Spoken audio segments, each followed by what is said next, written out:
और इस पर बात करते हैं, लेकिन उससे पहले मकर, कुंभ और मीन राशि का हाल जानते हैं। मकर राशि के लोगों के लिए ये दिन थोड़ा कष्ट भरा है, मेहनत ज़्यादा करनी पड़ेगी और उसके साथ साथ कहीं कोई अजीब सी परेशानी आपका पीछा कर रही है। जब भी आपको लगे कि आपकी आंखें फड़क रही हैं, गाल या सर फड़क रहे हैं, तो तुरंत 11 बार गहरी सांस लेकर भगवान शिव को याद करना शुरू कर दीजिएगा और उनसे मानसिक रूप से क्षमा भी मांग लीजिएगा।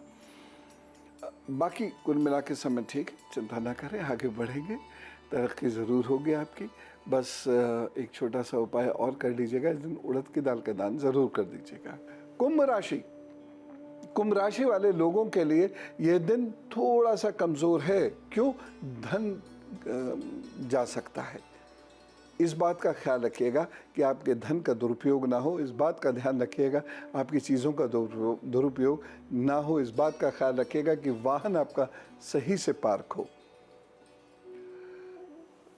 एक सावधानी और रखनी है, इस दिन वाणी दोष उत्पन्न हो रहा है, उसे कंट्रोल करें। उपाय क्या करेंगे? दिन को बेहतर बनाने के लिए ओम रुद्राय नमः का जप करिएगा और दूध का दान अवश्य दे दीजिएगा। मीन राशि, यह दिन आपके लिए अच्छा है। मेहनत ज़रूर बहुत ज़्यादा करनी पड़ेगी, लेकिन फिर भी यह दिन अच्छा है। हाँ, एक सावधानी ज़रूर आपको बरतनी है और वो ये है कि इस दिन शरीर की शक्ति कमज़ोर सी महसूस करेंगे, ऐसा लगेगा जिसने आपकी शक्ति चूस ली है। इसलिए आप लगातार ऐसी चीज़ों का सेवन करें जिससे आपको ताजगी मिले, जिससे आपको शक्ति मिले।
जी बताइए।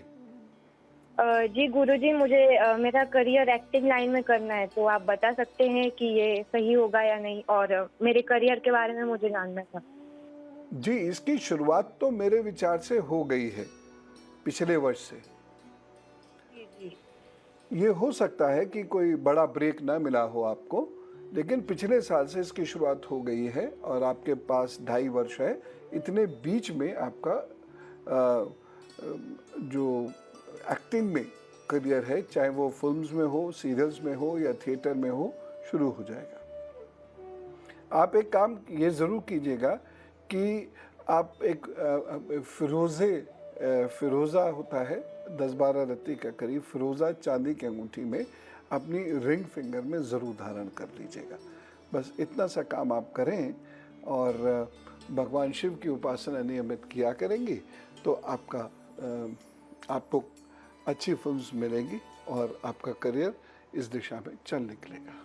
और अब उनकी बात करते हैं जिनका है आज जन्मदिन। तो सुनिए फटाफट अपने आगे आने वाले 12 महीनों का हाल।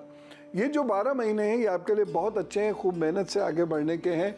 इन 12 महीनों में आप अच्छी तरक्की कर सकते हैं। इन 12 महीनों में आप नया एस्टेब्लिशमेंट कर सकते हैं, रेनोवेशन हो सकता है घर का, कोई ऑफिस खुल सकता है, कहीं स्थानांतरण हो सकता है और उसके साथ साथ नए रिश्ते भी जुड़ते हुए नज़र आ रहे हैं। तो कुल मिला के इस समय अच्छा है, लेकिन सावधानी ये रखनी है कि अगर आप पुरुष हैं तो स्त्रियों से, स्त्री हैं तो पुरुषों से बहुत मर्यादित व्यवहार करें। रिश्ता जोड़ने से पहले 1000 बार सोच लीजिएगा, नहीं तो ये दिक्कत आगे जाकर हो जाएगी। उपाय क्या करें? इन 12 महीनों में आपको रोज़ाना चींटियों को चीनी और आटा मिलाकर देना है और आज चांदी का कोई सिक्का, कुछ चावल के दाने रखकर आप माता जी से ग्रहण कर लीजिए। प्रभु कृपा से आपके ये जो 12 महीने हैं ये कुछ विशेष हैं, रिश्तों को लेकर तो बहुत ही विशेष है और ये कुछ अच्छा आपसे कराने वाले हैं। जन्मदिन शुभेच्छा। और अब धर्मशास्त्र से आज हम जानते हैं नागेश्वर ज्योतिर्लिंग की कथा। नागेश्वर ज्योतिर्लिंग बहुत सारे लोगों ने इसके बारे में नहीं सुना है, लेकिन जो शिव प्रेमी है उन्होंने इसके बारे में अवश्य सुना है। इसकी कथा इस प्रकार से है कि पुराने समय में गुजरात में सुप्रिय नाम का एक बड़ा धर्मात्मा और शिव भक्त व्यापारी होता था। वह भगवान शिव की बड़ी पूजा अर्चना करता था। अपने सारे काम वो भगवान शिव को अर्पित कर देता था। बहुत घनघोर भक्ति थी। वहीं एक राक्षस था दारुक नाम का। वो बहुत चिढ़ता था जब उन्हें वो शिव जी की भक्ति करते हुए देखता था और ये प्रयत्न किया करता था कि उस साधक को शिव की आराधना से रोक सके। एक बार साधक सुप्रिय नाव से कहीं जा रहे थे। राक्षस दारुक ने नाव पर हमला कर दिया और उस नाव में सवार सभी यात्रियों को पकड़कर कारावास में डाल दिया। उसको लगा कि कारावास के अंदर तो सुप्रिय अब कुछ नहीं कर सकता। उन्हें लगा कि अब सुप्रिय कुछ नहीं कर सकता, लेकिन सुप्रिय भगवान का भक्त था। वो जेल में भी उसी अनुशासित दिनचर्या से चलता था और भगवान शिव के नाम, भक्ति, उपासना, पूजन में लगा रहता था। और जो बाकी कैदी थे उनको भी उसने शिव भक्त बना दिया और वो सारे मिलकर शिव की आराधना उपासना करने लगे। ये समाचार दारुक को पता चल गया। दारुक के गुप्तचरों ने ये इंफॉर्मेशन उसे दी तो बहुत भयंकर क्रोध उसको आया और वो सुप्रिय के पास गया और उस वक्त भी सुप्रिय शिव जी के ध्यान में बैठा हुआ था। देख के रावण और बिफर गया और बोलता है, तू आंखें बंद कर, इसी समय यहां मेरे विरुद्ध कौन से षड्यंत्र करने की सोच रहा है। अब सोचिए ये वाणी भक्त पर कितनी भारी बीतेगी। उन्होंने कहा, बार बार कहा दारुक ने, तो भी सुप्रिय ध्यान मग्न बैठा रहा।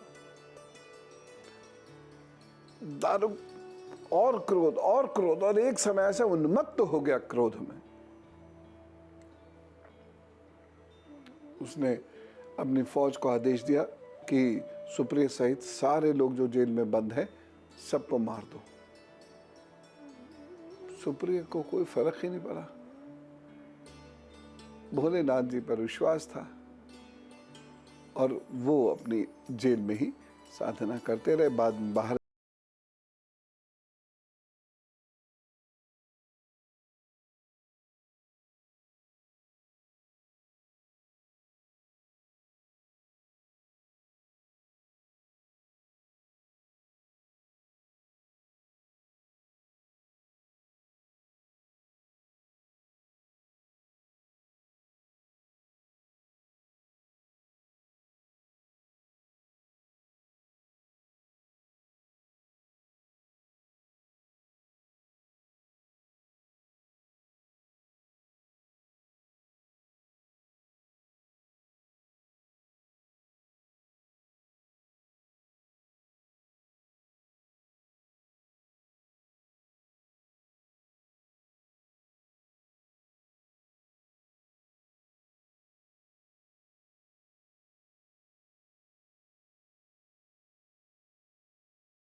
और गिलोय के अंदर एक खास चीज क्या है कि ये जिस प्रकार के वृक्ष पर चढ़ती है उसके भी गुण ले लेती है। इसलिए वो गिलोय जो नीम के पेड़ पर लगी हुई है वो सबसे अच्छी मानी जाती है।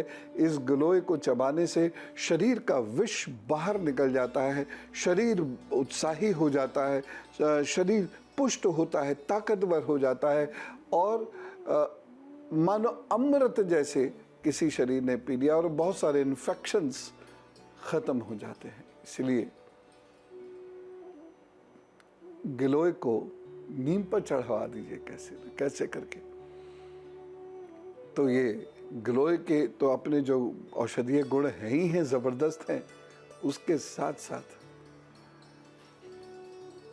जो और बहुत सारी चीजें गिलोय से प्राप्त होती हैं मनुष्य जाति को होंगी। तो खून भी साफ करता है गिलोय। तो नीम पर चढ़ी हुई गिलोय आप सबके बहुत काम आएगी। तो आज हमने बात करी 3 प्रकार की उंगलियों की, आज हमने बात करी नागेश्वर शिवलिंग की, आज हमने बात करी नीम पर चढ़ने वाली गिलोय की। इन जानकारियों को आप अपने जीवन में उतार सकें ऐसी प्रभु चरणों में कामना है मेरी। और आपके लिए मैं कामना करता हूँ आप सुखी रहें, स्वस्थ रहें। राम राम, नमस्कार, भारत माता की जय।